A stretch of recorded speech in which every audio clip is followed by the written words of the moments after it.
আজ রাতে ছিল বট ঠাকুর মায়ের বিসর্জন, তাই আমরা সবাই চলে গেছিলাম নলাহাটি মা বট ঠাকুরের বিসর্জন দেখতে। আর এই যে মা বট ঠাকুর, এখন মাকে এইভাবে দড়ি ও বাঁশের সাহায্যে টেনে ভক্তরা নিয়ে যাবে পুকুর পর্যন্ত। আর এই হচ্ছে সেই পুকুর যেখানে মাকে বিসর্জন দেওয়া হবে। তাই মন্দির থেকে মাকে এইভাবে নিয়ে যাওয়া। মায়ের বিসর্জন হতে যেহেতু এখন অনেকটা দেরি আছে, তাই আমরা মাকে প্রণাম করে চলে আসলাম তাসার সামনে।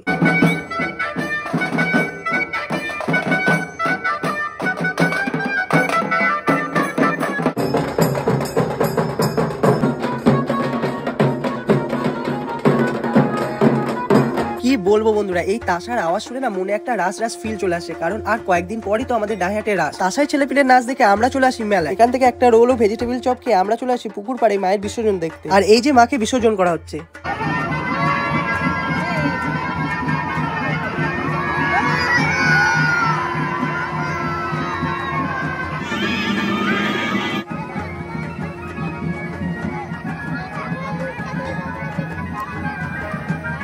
মায়ের বিসর্জন হয়ে গেল, আবারও একটা বছরের অপেক্ষা। তো চলো বাই, দেখা হচ্ছে নেক্সট ভিডিওতে।